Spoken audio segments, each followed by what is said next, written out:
Jitendra Kumar San आप सबका स्वागत करता हूं द एनालिटिक पोस्ट में।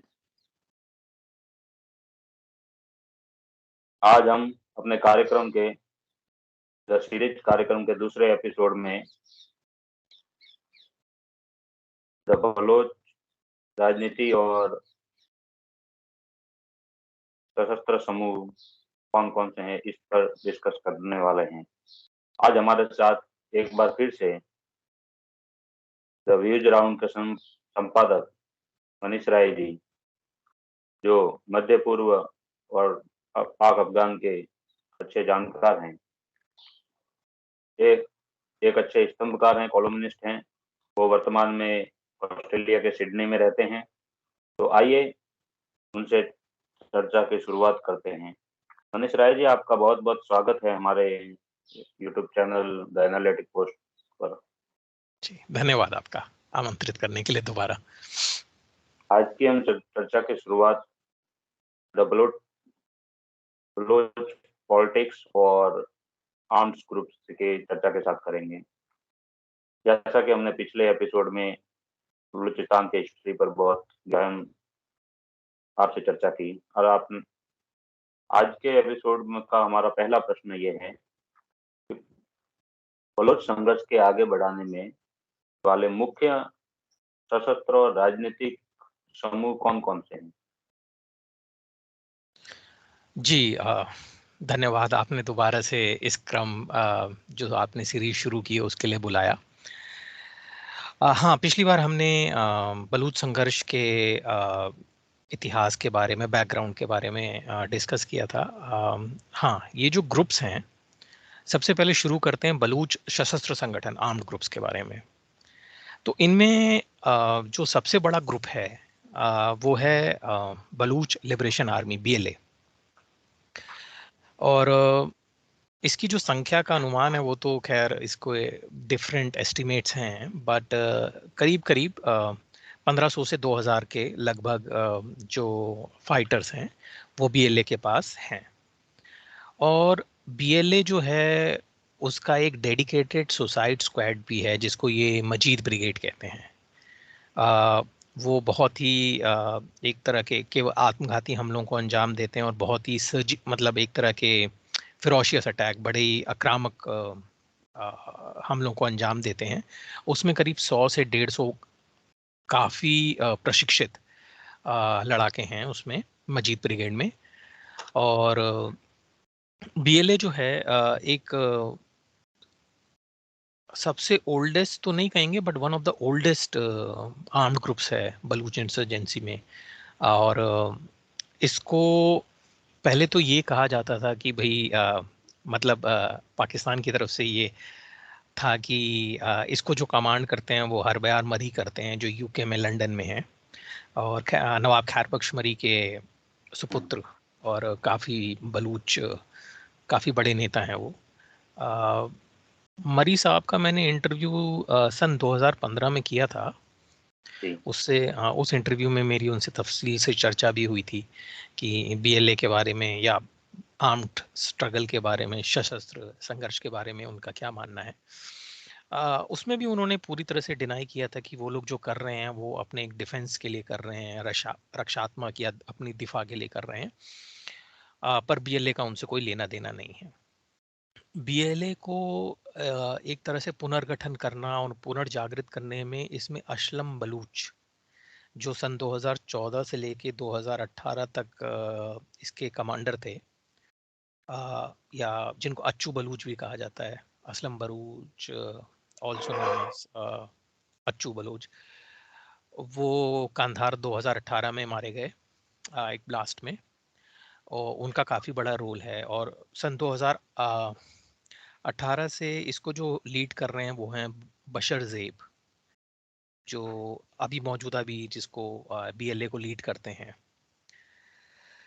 तो ये है कि जो BLA है वो पुराना भी है और सबसे बड़ा संगठन भी है बलूच संघर्ष में।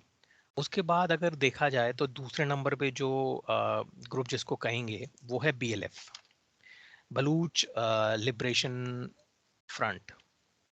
अच्छा, मैं बीएलए के बारे में एक बात बताना भूल गया आपको कि जो जी, इसके जो मौजूदा कमांडर हैं बशर ज़ेब, वो पहले जो बलूच स्टूडेंट ऑर्गेनाइजेशन बीएसओ है, आज़ाद फैक्शन बीएसओ आज़ाद, उसके प्रेसिडेंट भी थे पहले। तो पॉलिटिकल एक्टिविस्ट, स्टूडेंट एक्टिविस्ट थे, सेपरेटिस्ट। उसके बाद उन्होंने ये एजेंसी ज्वाइन की है। तो अच्छा, बीएलएफ पे आते हैं, Baloch liberation front, BLF. BLF जो है वो एक तरह से सबसे पुराना संगठन है जो बलूच संघर्ष के लिए है। इसका गठन जो है पाकिस्तान में नहीं हुआ था, इसका गठन हुआ था सीरिया में, दमिश्क में 1964 में, 1964 में जुम्मा खान ने इसको एस्टैब्लिश किया था। और ये जो इसका गठन भी हुआ था वो पाकिस्तान बलूचिस्तान के लड़ने के लिए नहीं था, ये ईरान में बलूच संघर्ष के लिए बनाया गया था। लेकिन 1973 1973 में जब वो वहाँ पे मतलब ईरान सरकार से और उनसे रेवोल्यूशनरी गार्ड से एक तरह से हार गए, तब उन्होंने अपना रुख जो है पाकिस्तान की तरफ किया है। तो बीएलएफ जो है बना कहीं और कहीं और के काम भी कहीं और करने के लिए बना, पर अंतोगत हुआ 1973 में वो पूरी तरह से पाकिस्तान के बलूच प्रांत में जो स्ट्रगल है, संघर्ष है, उसके ऊपर उन्होंने केंद्रित किया अपना ध्यान बीएलएफ ने। बीएलएफ जो है उसको आप दूसरा सबसे बड़ा ग्रुप कह सकते हैं इस समय। करीब करीब 500 से 1000 फाइटर्स की स्ट्रेंथ है इनकी। तो और इसको जो बीएलएफ को लीड करते हैं वो हैं डॉक्टर अल्लाह नज़र बलूच। डॉक्टर अल्लाह नज़र बलूच जो हैं वो एक पेशे से डॉक्टर हैं, गायनाकोलॉजिस्ट हैं, बोलन मेडिकल कॉलेज से उन्होंने पढ़ाई की है। अच्छा, और उनका भी बड़ा एक बीएलएफ का भी मैंने इंटरव्यू किया था इस साल ही, शायद जनवरी माह में। तो डॉक्टर अल्लाह नज़र बलूच भी उन्होंने 2002 में मेडिकल स्टूडेंट रहते हुए बीएसओ आज़ाद का गठन किया था, क्योंकि जो बीएसओ है उसमें भी कई सारे ग्रुप्स थे। तो जो आज सबसे बड़ा ग्रुप है वो है बीएसओ आज़ाद, वो डॉक्टर अल्लाह नज़र बलूच का बनाया हुआ है बीएसओ आज़ाद। तो आप देखेंगे बीएलए के जो हैं बशर ज़ेब वो भी पहले प्रेसिडेंट थे बीएसओ आज़ाद के, और डॉक्टर अल्लाह नज़र बलूच जो हैं वो फाउंडर प्रेसिडेंट रहे हैं बीएसओ बीएसओ आज़ाद, वैसे Baloch student organisation, Baloch student वो ना, ऑर्गेनाइजेशन, ये उस भी पे भी हम पुराना है वैसा। आएंगे। जी जी, जी। और जी, इनका मकरान कोस्ट पे खास तौर पे वहाँ पे अच्छा खासा प्रभाव बीएलएफ का है। अच्छा, अब इसके बाद अगर आप देखें तो फिर छोटे छोटे ग्रुप्स हैं, जैसे बलूच रिपब्लिकन आर्मी बीआरए था। अभी तो वो मर्ज हो गया। तो बीआरए जो है वहाँ की एक सेपरेटिस्ट ऑर्गेनाइजेशन है, बलूच रिपब्लिकन पार्टी बीआरपी। उसमें कहा जाता है कि वो उसी का आर्म्ड विंग जो है वो है बलूच रिपब्लिकन आर्मी बीआरएफ। दूसरा था यूनाइटेड बलूच आर्मी। वो यूनाइटेड बलूच आर्मी जो है वो बीएलए का, बलूच लिबरेशन ऑर्गेनाइजेशन का एक स्प्लिंटर फैक्शन है। बीएलए का ही एक ग्रुप जो उनसे अलग हो गया, उसने यूनाइटेड बलूच आर्मी बनाई। अच्छा, अब हुआ क्या, जनवरी 2000 मतलब इस साल के शुरुआत में 2022 में बीआरए, बलूच रिपब्लिकन आर्मी और यूनाइटेड बलूच आर्मी, बीआरए और यूबीए का मर्जर हो गया। ये आपस में इन्होंने अपने संगठन अच्छा, को एक किया और नया संगठन बनाया, Balochistan nationalist army, BNA. BN, BNA जिसको जिसके पहले कमांडर जो बने, सुप्रीम कमांडर, वो थे गुलजार इमाम। बीएनए का जब फॉर्मेशन हुआ तो मैंने गुलजार इमाम साहब का इंटरव्यू किया। तब उन्होंने मतलब तफसील से बताया। मैं आपसे निवेदन करूंगा कि अगर उसका लिंक भी आप शेयर करेंगे बिल्कुल बिल्कुल। तो थोड़ा सा क्योंकि वो काफ़ी डिटेल इंटरव्यू था। हाँ हाँ, मैंने पढ़ा वैसे, तो शानदार अच्छा, था। तो बीएनए का गठन किया सन जनवरी 2022 में ही, जी, बीआरए और यूबीए के मर्जर से। और उनका भी मतलब जो नई संगठन बना उसका उद्देश्य था कि ये जो बलूचिस्तान का संघर्ष है ये पाकिस्तान के और इलाकों में भी फैले, बलूचिस्तान से बाहर निकले। तो उन्होंने जनवरी में ही वो लाहौर के मार्केट में हमला किया, वो सब। तो ये हो गया जी। तो BLA, BLF, BRA, UBA, अब दोनों मर्जर BNA। एक और बड़ा अच्छा एक डेवलपमेंट हुई थी सन 2018 में कि ये ग्रुप्स आपस में तो अलग अलग ऑपरेट करते ही थे अपने अपने इलाकों में, और अपने अलग कमांड और कंट्रोल से काम करते थे। पर जनवरी 2018, मतलब सन 2018 में, उससे पहले भी ये प्रयास शुरू हो गया था। इसमें कहा जाता है कि असलम बरूज, अच्चू बरूज की काफ़ी बड़ी भूमिका थी कि उन्होंने एक अम्ब्रेला ऑर्गेनाइजेशन बनाया कि ये जितने भी छोटे बड़े ग्रुप्स हैं बलूच सशस्त्र संगठन, ये एक जगह पे आके एक साझा रणनीति को गठन करें, अपने फाइटर रिसोर्सेज, हथियार, असला, बारूद, फंड्स, जो भी अपने रिसोर्सेज हैं उन सबको एक जगह लाके बड़े हमलों को अंजाम दें। तो एक नवंबर 2018 में एक संगठन का अम्ब्रेला ग्रुप का गठन हुआ जिसको BRAS कहते हैं, जिसका बलूच में नाम है बलूच रजी अजोई संगर, BRAS। इसमें मुख्य रूप से जब 2018 में गठन हुआ तो इसको BLA ने ज्वाइन किया, BLF ने ज्वाइन किया, और BNA और BRG और यूनाइटेड बलूच आर्मी।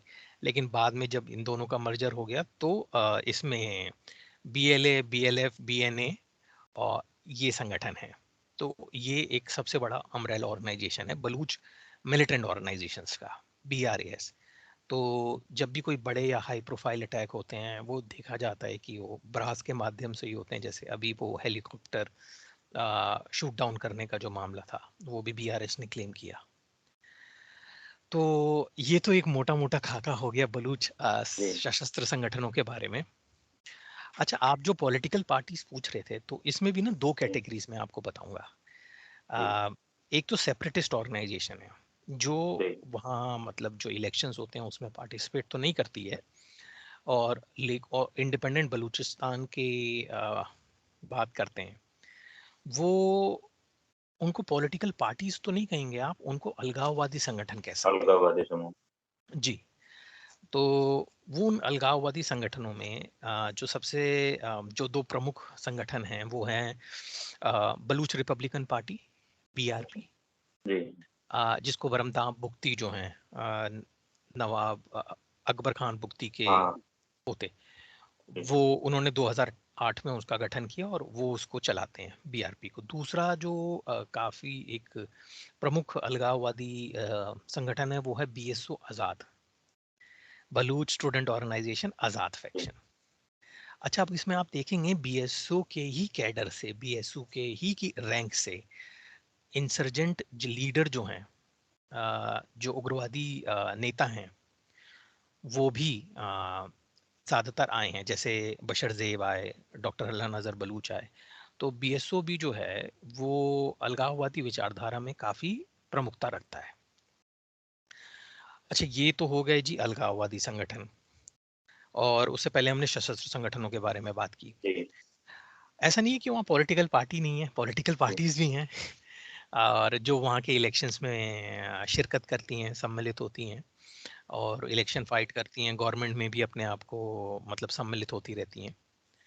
तो उनमें है जैसे बलूचिस्तान नेशनलिस्ट पार्टी है, BNP, उसमें अवामी फैक्शन है। बलूचिस्तान नेशनल पार्टी है मेंगल, जिसको अताउल्ला मेंगल ने स्थापित किया था। फिर बलूचिस्तान अवामी पार्टी है। तो ये सब पॉलिटिकल पार्टी हैं जो इलेक्शंस में आती हैं, इलेक्शंस लड़ती हैं और सरकार में यदाकदा होती हैं। अब इनमें और बाकी ये जो अलगाववादी संगठन या सशस्त्र संगठन है, इनमें फ़र्क क्या है? इनमें फ़र्क ये है कि ये जो राजनीतिक पार्टियां हैं ये बात करती हैं स्वायत्ता की, ऑटोनॉमी की, ज़्यादा शेयर की, रिसोर्सेज की, संसाधन मिलने की। पर ये आज़ादी की बात नहीं करती। पर ये अलगाववादी संगठन और सशस्त्र संगठन जो हैं ये और किसी चीज़ पे बात नहीं करते। ये केवल ये कहते हैं कि भाई हर चीज़ का इलाज एक ही है कि भाई हमें पूर्ण स्वतंत्रता, फ्रीडम मिले और Balochistan as a country, as a मुल्क जो है बने। तो ये एक मोटा-मोटा वहाँ का परिदृश्य है। ये जो अलगाववादी संगठन है, ये मेरे हिसाब से पाकिस्तान के अंदर प्रतिबंधित भी हैं, बीएसओ और ये। जी, बीएनपी तो है ही, इनको बैंड जी, ऑर्गेनाइजेशन में रखा गया है। बीएसओ आज़ाद भी है, बैंड है। पर ये संगठन जो हैं वो सशस्त्र संघर्ष नहीं करते, पर हाँ ये अपने अगर उनका कोई कार्यकर्ता या उनकी विचारधारा से प्रेरित होकर कोई सशस्त्र संगठन में जाना चाहता है तो वो जॉइन भी कर उसको रही है। प्रेरित ही करते हैं। हाँ। बलूचिस्तान ये नेशनल अवामी पार्टी है, नेशनल जी, पार्टी अवामी वाली। तो इसकी आइडियोलॉजी ये बलूच नेशनलिज्म की बात करती है, तो इनमें कितना फर्क देखते हैं आप?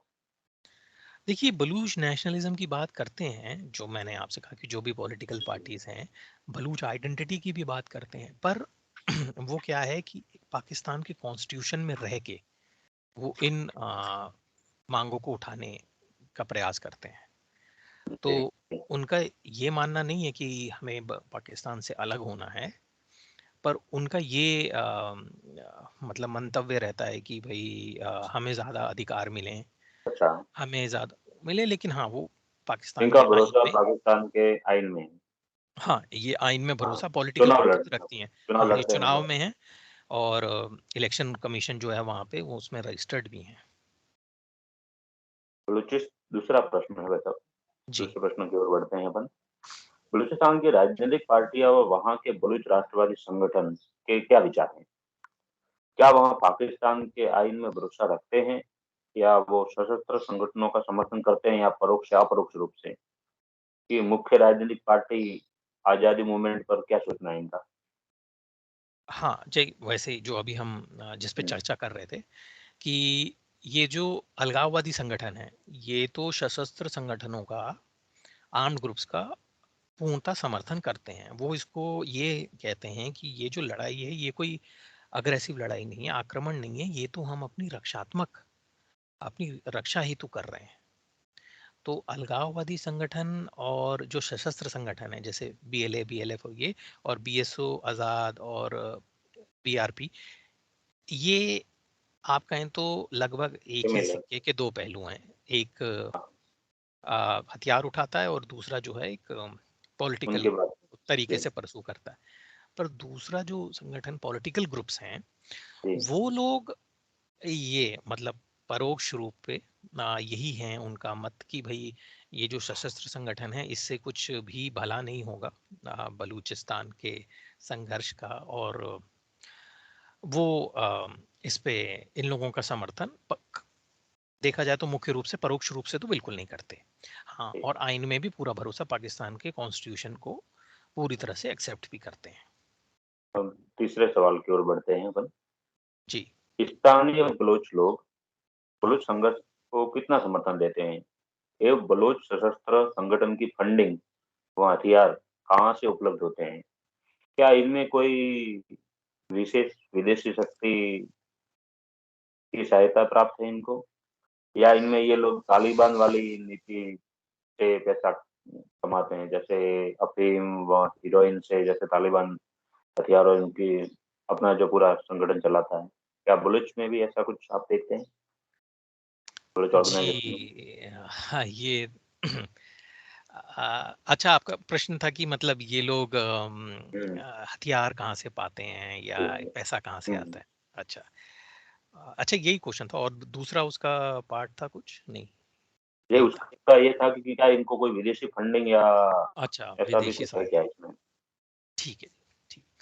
अच्छा, अब इन लोगों को जो आर्म्स हैं, आर्म्स देखिए क्या होता है कि एक तो खास तौर पे हाल फिलहाल में ये जो अमेरिका अफगानिस्तान से गया है, तो जितने भी ये सोफिस्टिकेटेड और ऑटोमेटिक इतने हाई कैलिबर वेपन्स जो थे जो अफगान नेशनल आर्मी यूज करती थी, जी, वो एक तरह के खुले बाजार में आ गए हैं। हथियारों का भी मार्केट होता है, ब्लैक मार्केट, ग्रे जी, जी, मार्केट और वो सब। बिल्कुल। तो और वो ऐसे इलाके हैं कि वहाँ पे अगर आपके पास पैसा हो तो आपको किसी भी तरह का असला, मिल सकता है। हथियार मतलब मिल सकता है। मतलब अगर आप देखिए AK-47, खैर AK-47 तो अब बहुत बेसिक वेपन हो गया। अगर AK-56 राइफल ही अगर आप देखें AK-56, तो वो अगर आप रशियन मेड ओरिजिनल खरीदना चाहते हैं तो वहाँ की ग्रे मार्केट में आपको 800 से $850 यूएस डॉलर में मिल जाती है। वही अगर आप ईस्टर्न यूरोपियन मेक लेंगे, वही AK-56 जो eastern European country Bulgaria Romania में बनती है, वो आपको 500 से $650 के बीच में मिल जाएगी। चाइनीज मेड लेंगे वो आपको $300-400 में मिल जाएगी। अफगान में। तो हाँ, अफगानिस्तान में। हम्म, तो पैसा है जी तो सामान मिलेगा। एक तो ये है। दूसरा क्या है कि एक तो ये लोग खरीदते हैं। जी दूसरा ये जो पाकिस्तान की सिक्योरिटी फोर्सेस हैं उन पे भी जब हमला करके और जो हथियार लूटे जाते हैं उनका भी इस्तेमाल होता है। अच्छा। तो ये दो मुख्य जरिए हैं जिनसे हथियार इनको मिलता है। और दूसरा जो पैसे की बात कर रहे हैं, फंडिंग कहाँ से आती है? तो फंडिंग एक तो जो बलूच लोग विदेशों में रह रहे हैं, डायस्फोरा जो है, वो फंडिंग करते हैं। खासतौर पे जो लोग गल्फ में और उसमें हैं वहाँ बलूच भी काफ़ी संख्या में हैं, उनसे आता है चंदा। दूसरा पाकिस्तान, ये जो बलूचिस्तान है इसका अफगानिस्तान के साथ भी बॉर्डर लगता है, ईरान के साथ भी बॉर्डर लगता है। तो ये जो भी इलीगल मतलब ट्रेड होता है, स्मगलिंग होती है इन क्रॉस बॉर्डर, इसमें भी इन लोगों का मतलब इन्वॉल्वमेंट या मतलब एक तरह का रेवेन्यू जनरेशन उस वहाँ पर भी इनका राजस्व जनरेशन रहता है जी। तो इस तरह से पैसे आते हैं। अब अच्छा, जो आपने पूछा कि विदेशी सहायता, अब देखिए ये लोग तो कहते हैं कि हमें कोई विदेशी सहायता नहीं मिलती, लेकिन ऐसा कई बार रिपोर्ट्स में आया है, या पाकिस्तान तो भले ही पुख्ता रूप से ये कहता है कि ख़ास तौर पे उनका जो एक पड़ोसी है, एक काफ़ी बड़ा पड़ोसी जो है उनके बगल में पूर्वी भाग पे, हम्म, वो इनको जो है और विदेशी जो एक एजेंसी है वो इन लोगों को फंड करती है और ट्रेन करती है। और पहले, अब जी तालिबान से पहले भी जो अफ़गान गवर्नमेंट थी, सरकार थी, वो इन लोगों को प्रश्रय देती थी और पाकिस्तान पे हमले करने के लिए प्रेरित करती थी। पर बात ये है कि ये पाकिस्तान का तो वर्जन है, पर इस पे कोई प्रूवन अभी तक एविडेंस है पाकिस्तान ने नहीं। दिलवाया। हाँ, ना तो ये जिस देश का नाम लेते हैं कि जो इनको समर्थन कर रहा है, जो पाकिस्तान कहता है, ना तो उसने कभी इस बात को कभी स्वीकार किया कि खैर स्वीकार किया, परोक्ष अपरोक्ष रूप से कभी भी सशस्त्र संघर्ष का उन्होंने भी कभी भी उसका समर्थन नहीं किया। ना ही ये बलूच कहते हैं कि हमें सशस्त्र संगठन को वहाँ से समर्थन मिला है पड़ोसी देश से। तो अब ये कहना बहुत ही मुश्किल है कि कोई विदेशी हाथ इसमें है। इसमें ये कई बार दूसरे जैसे अमेरिका है, फिर वहाँ की कुछ ऐसे एजेंसियां हैं, उनके सामने भी ये पाकिस्तान ये मुद्दा लेके गया जी यूनाइटेड नेशन में भी। जी। लेकिन उसको पाकिस्तान वहाँ पे प्रूफ नहीं कर सका कि कोई ऐसा मुल्क है जो पुख्ता रूप से ऐसा कर सकता है। उसने कुछ सबूत दिया नहीं, केवल ये ऑफिशियल रूप से ये बातें ही करते हैं वहाँ पे, ऐसा ही हाँ, सुनने में मतलब आया। पाकिस्तान देखिए अपने प्रोपेगेंडा के लिए, या पाकिस्तान ने इस बात का हो हल्ला मचाने के लिए जो भी वो प्रयास कर सकते थे किया उन्होंने। पर जब आप किसी वैश्विक मंच पे जाते हैं, अंतर्राष्ट्रीय मंच पे जाते हैं, यूनाइटेड नेशंस वगैरह में, तो वहाँ केवल आप क्या सोचते हैं उससे फर्क नहीं पड़ता। आप जो चीज़ कह रहे हैं उसका कोई पुख्ता सबूत हो तो बताइए। अगर जी वो होता तो वो यूनाइटेड नेशन सिक्योरिटी काउंसिल में उस प्रस्ताव को पारित करवाते और उस पे एक निंदा प्रस्ताव पारित करवाते। केवल कहने से देखिए कोई बात उसका कोई औचित्य है प्रूफ नहीं नहीं, हो खास तौर जाती। पे। जी हाँ जी। मनीष जी, अपन अब चौथे प्रश्न की ओर बढ़ते हैं। जी। थोड़ा ग्वादर की ओर जाते हैं। वहां पे हाँ सुना था कि बहुत अभी हो हल्ला मचा था। जी बिल्कुल। तो अभी हाल ही में आप, चौथा प्रश्न है हमारा, अभी हाल ही में में ग्वादर में बड़ा आंदोलन हुआ, जिसमें मौलाना हिदायत उर रहमान के आह्वान पर सैकड़ों हजारों लोग जमा हो जाते थे। उनके भाषणों में बलूचिस्तान के मुख्य मुद्दे होते हैं। वह पाकिस्तान को अपने भाषणों में खुली चुनौतियां देते हैं, हुए नजर आते हैं। क्या मौलाना हिदायतुर रहमान कुछ समय बाद सशस्त्र संगठनों या बलूच अलगाववादियों के समान आजादी की बात करने लगेंगे? आपको क्या लगता है इस विषय पर? यही इस हाँ, आंदोलन या इस मौलाना मैं वही हिदायत सोच रहा रहमान? था कि आपने अभी तक मौलाना साहब की बात नहीं की। हाँ, इस समय तो उनका काफ़ी प्रमुख जी, किरदार होता जा रहा है बलूचिस्तान में। अब ये जो मौलाना हैं, मौलाना हिदायतुर रहमान, ये अगर आप देखें तो इनका बलूच राष्ट्रवादी संगठनों से कोई ताल्लुक नहीं है।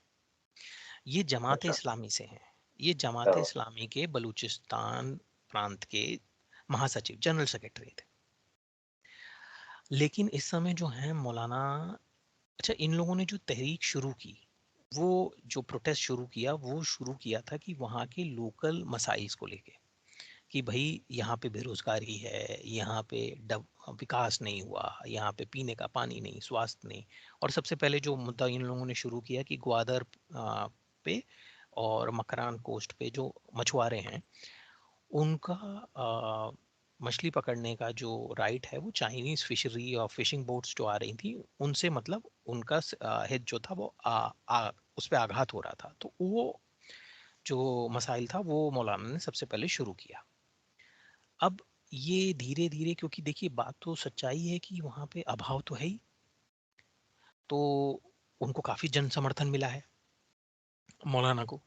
और अब ये लोग वही नीति अपना रहे हैं कि भाई बात नहीं करना या एक्सेसिव फोर्स का इस्तेमाल करना। तो अंतोगत्वा ये हो सकता है, ये जो तहरीक है, हक दो तहरीक, मतलब right right to give movement, ये अगर इसी तरह से मतलब दमनकारी नीतियां चलती रहीं, और इन पे प्रेशर अभी 20 नवंबर को मौलाना जो हैं इन्होंने बड़े एहतियाज का रैली का अनाउंसमेंट किया हुआ है। तो अगर इसी तरह की दमनकारी नीतियां चलती रहीं तो अंतोगत्वा हो सकता है कि ये भी वही राग अलापने लगें या वही लाइन पे आ जाएं जो बलूच अलगाववादी या सशस्त्र संगठन कहते हैं कि भाई हर चीज़ का एक ही इलाज, आज़ादी आज़ादी। क्योंकि अभी तक इनसे कोई बातचीत करने का या नेगोशिएशन करने का ऐसे कोई खास मतलब सीरियस एफर्ट्स नहीं हुए हैं पाकिस्तान की फेडरल गवर्नमेंट में। इस्लामाबाद में रावलपिंडी में एक अलग सर्कस चल रहा है इस टाइम। वो इमरान खान, जनरल हेडक्वार्टर, बाजवा, यही सब चल रहे हैं। वो बाकी देश में क्या हो रहा है, वो लोग नहीं तो बाढ़ से अभी नहीं इतनी दे रहा, तबाही हुई वो अपने बलूचिस्तान में, पॉलिटिक्स इतना, में बिजी है। हाँ बस वो लोग अपने वो सर्कस में ही बिजी हैं, बाकी देश में आग लगी है, उनको कोई लेना देना नहीं है। तो अंतोगत्वा क्या होगा, देखिए मैं कोई भविष्यवक्ता तो नहीं हूँ लेकिन जिस तरह से ये संकेत मिल रहे हैं कि ये मौलाना भी आज नहीं तो कल उसी लाइन पे जाएंगे। चलिए मनीष जी, अपने एक आखिरी प्रश्न ले लेते हैं। जी। क्या पाकिस्तान में लोकतांत्रिक आंदोलन का कोई विशेष महत्व निकलता है क्या? या बलूच सशस्त्र समूह इसे अपना चुके और बाद में हिंसा का की तरफ बढ़ गए? देखिए बलूचिस्तान ही पूरे पाकिस्तान के, अगर आप देखेंगे हिस्ट्री में, तो बहुत ज़्यादा जो लोकतांत्रिक प्रोटेस्ट हुए हैं उनका कोई खास नतीजा निकला नहीं है। क्योंकि जो एक्स्टैब्लिशमेंट होती है, अ, जो खास तौर पे, क्योंकि ऐसे मामले में जो लास्ट आखिरी वर्ड है वो वहाँ पे वो फौज का ही होता है। उन्होंने कभी भी नेगोशिएशन को, अब मतलब आप वही सोचिए कि अरे जो सबसे बड़ा एक आंदोलन हुआ था बांग्लादेश वाला, हाँ, जो अवामी लीग ने लीड किया, अरे उन्होंने भी पहले सीधा मुक्ति बाहिनी थोड़ी बनाई थी। पहले उन्होंने मतलब इन लोगों के साथ कई सारे इल्तिजा की कि भाई हमारे साथ बात करिए, किस तरह का रास्ता निकालते हैं। उसके बाद रैली, प्रोटेस्ट, सब कुछ किया। अंतोगत्वा जाके जब ऑपरेशन सर्च लाइट इन लोगों ने शुरू कर दिया, जिसमें पूरा मतलब एक तरह का वो कहते हैं एथनिक क्लीजिंग शुरू कर दी, तब जाके मुक्ति वाहिनी का गठन हुआ और वो सब। उसी तरह लोकतांत्रिक, देखिए बलूचों का भी ना एक सब्र का बांध टूट गया कि मतलब, और ख़ास तौर पे 2006 में जब नवाब अकबर खान बुख्ती साहब का वो बिल्कुल, हुआ, बिल्कुल। क्योंकि नवाब अकबर खान बुगटी भी चीफ मिनिस्टर रहे बलूचिस्तान के, वो तो पॉलिटिकल मूवमेंट में थे, मतलब पॉलिटिक्स पे पूरा विश्वास रखते थे। सेंट्रल उनके गवर्नमेंट साथ में मिनिस्टर भी रहे वो जी शायद। बिल्कुल। तो आप हाँ, सोचिए बड़े उस आदमी राजनीतिज्ञ को थे। भी हथियार उठा के पहाड़ों की तरफ जाना पड़ गया।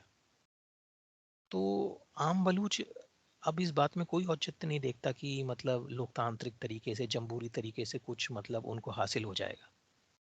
तो ये लोगों की मतलब निराशा है, उसी का परिणाम ये है जो आज ये सशस्त्र संगठन है या सशस्त्र जो संघर्ष है वो बढ़ता नवाब जा रहा है। जी, नवाब अकबर बुगटी साहब के बारे में तो कुछ राजनीतिज्ञ ऐसा भी मानते हैं कि वो काफी मैच्योर राजनेता थे। मैच्योर फिर भी थे, उन्हें इतने जी, बुजुर्गवार भी थे और एक्सपीरियंस लीडर, उनके साथ भी इस तरह का व्यवहार हुआ तो मतलब लोग इसका क्या निष्कर्ष लगाएंगे। आप देख नवाब अकबर साहब बुगटी के साथ भी ऐसा व्यवहार हुआ। आप देखेंगे तो बहुत पहले की बात है, जब 1969 की बात है, तब नौरोज खान के बारे में भी आपको पता हो तो हाँ इनको जी, पाकिस्तान नवरोज की खान। आर्मी ने इनको बुलाया और कहा कि हम आपसे बात करेंगे, और फिर इनके साथ धोखे से इनको जी, ये तो ये परिपाटी ये तो चली आ रही है, तो कुछ खास इसमें मतलब पाकिस्तान में दिखता नहीं है लोग। अधिकतर जी, पाकिस्तान में अधिकतर अपन देखते हैं तो मतलब डेमोक्रेसी या इस प्रकार की कुछ चीज़ों के विषय में ज़्यादातर इनको फौजी लीड करती है। ये तो बात हाँ, आज के इंटरव्यू में बताओ, यहीं पे अपन आज का इंटरव्यू समाप्त करते हैं। फिर आगे कभी और आपसे इस ऐसे कोई डिस्कस पर आपको हम ज़रूर आमंत्रित करेंगे। आपने हमारे दर्शकों को बहुत महत्वपूर्ण जानकारियाँ दी। मनीष जी, आपका बहुत-बहुत धन्यवाद। आप जो हमें अपना कीमती समय निकाल कर आए, आप बड़ी व्यूज अराउंड पत्रकारिता, जो विदेशी इंटरनेशनल पत्रकारिता है, उसमें आप बहुत महत्व रखते हैं, और आपने जो आपका कीमती समय हमारे दर्शकों के लिए दिया, उसके लिए आपका बहुत-बहुत धन्यवाद। धन्यवाद आपका, आपने मुझे आमंत्रित किया इस विस्तृत चर्चा के लिए। बाकी ज़रूर आपका जब भी आग्रह रहेगा तो ज़रूर आएंगे। और हाँ, ये एक वक्त की ज़रूरत है कि ख़ास तौर पे जो किसी भी चीज़ का एक डिटेल एनालिसिस हो या चीज़ को पूर्णतः समझा जाए, इसमें आपका प्रयास बड़ा सराहनीय है जी। जी, धन्यवाद मनीष जी। तो दर्शकों, आज का एपिसोड था हमारा बलूच राजनीति और सशस्त्र समूहों पर। देखा आपने कि किस तरीके से पाकिस्तान में बलूच मूवमेंट और राजनीति कहाँ किस पक्ष में बैठी है, कौन-कौन कहाँ-कहाँ किस ओर से बात कर रहा है, और किस-किस की कौन सी आइडियोलॉजी है। तो आज का बलूच राजनीति और सशस्त्र समूह का कार्यक्रम दूसरा एपिसोड समाप्त करते हैं। आप सभी दर्शकों से निवेदन है कि हमारे YouTube channel the analytic post को